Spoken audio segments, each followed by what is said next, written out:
మీ ఎలాంటి వ్యాపార ప్రకటనలకైనా వెంటనే మా ఛానల్ సంప్రదించండి. నమస్తే. ఈరోజు మన స్టూడియోలో ప్రముఖ తంత్ర జ్యోతిష్యులు, జ్యోతిష రత్న, జ్యోతిష సామ్రాట్ చింతా రుక్మాన్ గదరావు గారు మనతో ఉన్నారు. సో గురువుగారితో మాట్లాడేద్దాం. నమస్కారం గురుగారు. మాతృదేవోభవ, పితృదేవోభవ, ఆచార్య దేవోభవ. ఓం నమో మాందేశ్వరాయ నమః. గురుగారు, సెప్టెంబర్ మాసం వృశ్చిక రాశి వారి పరిస్థితి విశేషంగా ఎలా ఉండబోతుంది? చంద్రగ్రహణం తాలూకు ఇంపాక్ట్ అనేది ఎంతవరకు ఉంటుంది? ఓవరాల్గా ఎలాంటి జాగ్రత్తలు తీసుకోవాలి ఈ నెలలో? ఈ సెప్టెంబర్ మాసంలో వృశ్చిక రాశి వాళ్ళ పరిస్థితి శుభాశుభ మిశ్రమంగా ఉంటుంది. ఎందుకంటే శుభాశుభ మిశ్రమం ఎందుకనంటే ఈ రాశికి దశమాధిపతి రవి దశము లాభస్థానంలో ప్రయాణించడం శుభం. అదేవిధంగా ఈ రాశికి న్యూట్రల్గా ఉన్నటువంటి, న్యూట్రల్ అంటే కొంచెం వ్యతిరేకంగా ఉన్న గ్రహాలు భాగ్యంలోకి వస్తున్నాయి, భాగ్యం నుంచి దశమంలోకి వస్తున్నాయి. అంటే 9 బుధ శుక్రులు 9-10 స్థానాల మీదకు ప్రయాణిస్తున్నారు. అది కొంచెం మంచిదే. అంటే మరీ శుభమని కాదు, అటనే అశుభం కాదు. 4వ ఇంట్లో గ్రహణం జరుగుతూ ఉంది. 4వ ఇంట్లో గ్రహణం అన్నప్పుడు అది మధ్యస్థం అని చెప్పచ్చు. వీళ్ళకు శుభం ఎంత ఉంటుందో అశుభం అంతే ఉంటుంది. అంటే మధ్యస్థము, లాభము లేదు నష్టము లేదని చెప్పచ్చు. ఇది నా అనాలిసిస్ ప్రకారం. శని 5వ ఇంట్లో వక్రించాడు.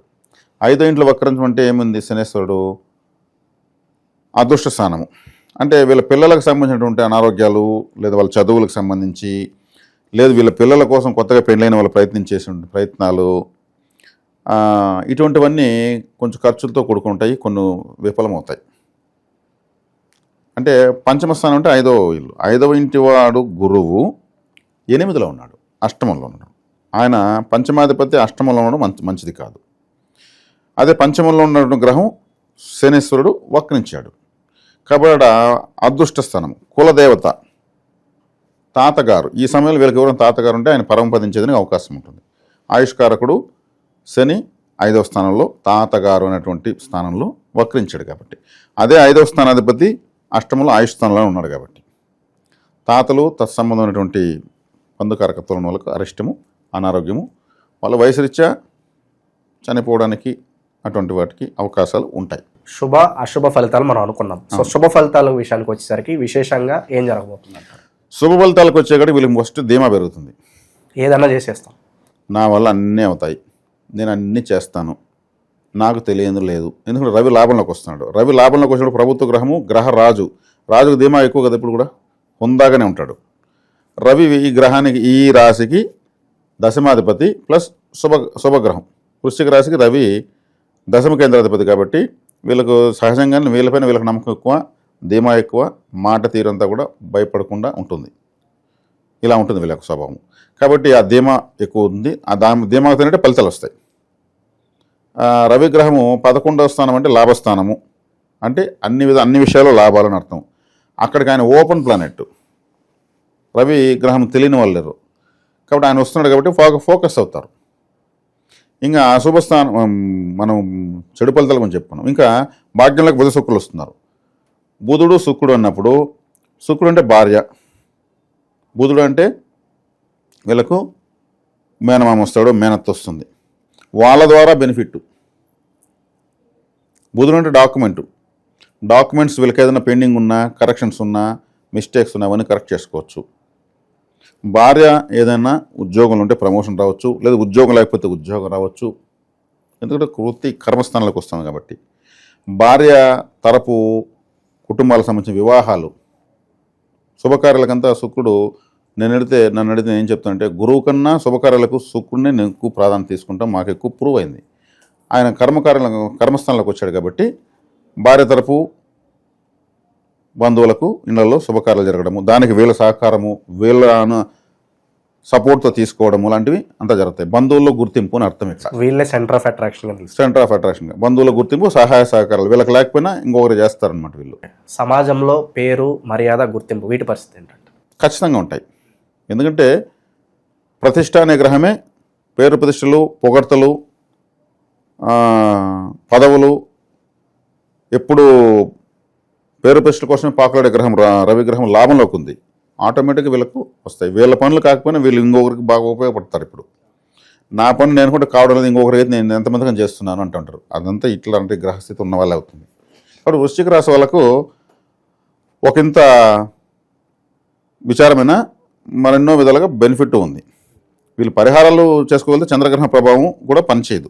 ఇక కొన్ని భూములు వివాదాల్లో ఉంటాయి, అలాగే పూర్వీకుల ఆస్తులు రాకుండా ఆగిపోయి ఉంటాయి. సో ముందుకెళ్ళే అవకాశాలు కనిపిస్తున్నాయి. పూర్వీకుల ఆస్తి అనేది దానికి సొల్యూషన్ దొరుకుతుంది. పూర్వీకుల ఆస్తి ఎందుకంటే భాగ్యంలోకి బుధ శుక్రులు రావడము, భాగ్యంలో ఉన్న బుధ శుక్రులు దశమంలోకి రావడము, దశమాధిపతి లాభంలోకి రావడము,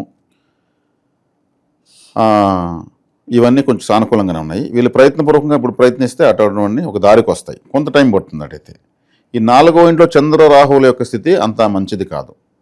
తల్లికి కూడా అనారోగ్యం చేయడము, తల్లికి అరెస్ట్, మాతృ సంబంధికులకు మాతృ స్థాయిలో ఉన్న వాళ్ళకు అనారోగ్యము అరిష్టము అని చెప్పచ్చు. కాబట్టి ఇక్కడ ఈ చంద్రగ్రహము ఒకటి పితృ అరిష్టం అని చెప్పచ్చు. కానీ రవిగ్రహం కంఫర్ట్లో ఉంది కాబట్టి తండ్రి కన్నా తల్లి వర్గీయులకు కొంచెం ఇబ్బంది అని చెప్పచ్చు. వృశ్చిక రాశి వాళ్ళు సహజంగానే మొండి వాళ్ళు, పట్టుదల ఎక్కువ, సొంత నిర్ణయాల్లో నష్టపోతూ ఉంటారు. వీళ్ళ నిర్ణయమే వీళ్ళకి శత్రువుగా మారుతూ ఉంటుంది. అది మనం ఇంతకుముందు అన్నాక వీడియోలో చెప్పుకున్నాము. కాబట్టి ఇప్పుడు వీళ్ళు సహజంగానే సలహాదారుని పెట్టుకుంటే వీళ్ళకి కొంచెం సక్సెస్ ఇంకొకరికి ఉండదు. సలహాదారు అంటే కామెడీగానే ఎవరికొకరికి భార్యకో ఎవరికి చెప్పి ఇలా చేద్దాం అని చెప్పి డెసిషన్ మళ్ళీ ఫైనల్ వీళ్ళే చేసుకోవచ్చు.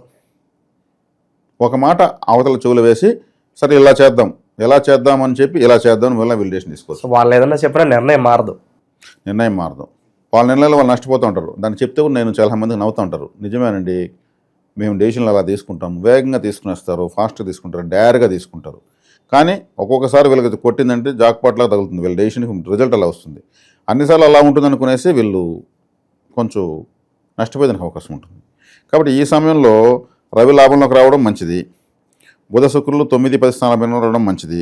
అట్ ది సేమ్ టైం 4వ ఇంట్లో గ్రహణము అది న్యూట్రల్ లెవెల్. పంచమము అనేది అష్టమంలో గురువు ఉండడం అనేది రిజల్ట్ లేదు. కాబట్టి శుభాశుభ మిశ్రమంగా ఉంది. వీళ్ళు ఈ గ్రహణానికి జపతప దాన హోమాదుల లక్ష్య ఏదో ఉంటాయి కొన్ని. ఇవన్నీ సహజంగా ఏదైతే ప్రతి గ్రహణానికి అందరికీ చూసి అలవాటే. ఏమి దానం చేసుకోవచ్చు, శక్తి మేర జపం ఏం చేసుకోవచ్చు, పట్టుడు విడుపుడు స్నానాలు ఎలా చేసుకోవాలి, ఇవంతా కూడా కొత్త విషయాలు ఏం కాదు. యథావిధిగా వీళ్ళు చేసుకోవడం మంచిది. అంటే ఇప్పుడు మాతృ సంబంధికులు కన్నప్పుడు మేనమామలకు అంటే మా అమ్మకు తమ్ముళ్ళు అన్నలకు, ఆ తల్లికి అక్క చెల్లెళ్ళు, పెద్దమ్మ పిన్నమ్మలకు, వాళ్ళ కుటుంబాలకు, తాత అన్నను తల్లి తరపు తండ్రి కానీ తండ్రి తరపు తండ్రి కానీ 5వ స్థానంలో శని వక్రం వెనక్కి వస్తున్నాడు. ఈ విధంగా అరెస్టులను సూచిస్తుంది. శని కూడా ఏం చేస్తున్నాడు, 5లో వక్రించి వచ్చి మళ్ళీ రాహు వైపు ప్రయాణిస్తున్నాడు. ఇవి తీసుకోవాల్సిన జాగ్రత్తలు. సో ఏ పని చేసినా కూడా విజయవంతం అవ్వాలని చెప్పి మనం చేస్తున్న ప్రయత్నం సఫలీకృతం అవ్వడానికి, అలాగే చంద్రగ్రహణం తాలూకు ఇంపాక్ట్ ఎదుర్కోవడానికి ఎలాంటి పరిహారాలు చేసుకోవాలి? వీళ్ళకు ప్రయత్నము అంటే వృశ్చిక రాశి వాళ్ళకి 3వ స్థానము మకరము. ఈ మకరము అనేది వీళ్ళకు ప్రయత్న స్థానం. ఎవరికైనా సరే వాళ్ళు రాసించి 3వ స్థానము ప్రయత్న స్థానం. ఈ మకరంలో పూర్ణ నక్షత్రము శ్రవణం. వీళ్ళకు లాభం అంటే వీళ్ళకు కన్యారాశి లాభస్థానం. చేస్తున్న పనుల్లో లాభాలు రావాలంటే కన్యారాశిని యాక్టివేట్ చేసుకోవాలి. దాంట్లో వచ్చేక్కడికి హస్త నక్షత్రం పూర్ణ నక్షత్రం. హస్త అంటే మీకేమి గుర్తొస్తుంది, చెయ్యనే గుర్తొస్తుంది. శ్రవణం అంటే వినడం గుర్తొస్తుంది. అప్పుడు ఏం చేయాలి, శ్రవణం అంటే మనం పాటలు పాడుతూ భజనలు చేస్తూ ఉంటే వస్తుంది. పాటలు పాడడము, భజనలు చేయడం, చేతులతో భజనలు చేయడము అనేది చెప్పచ్చు. అదే శ్రవణము అంటే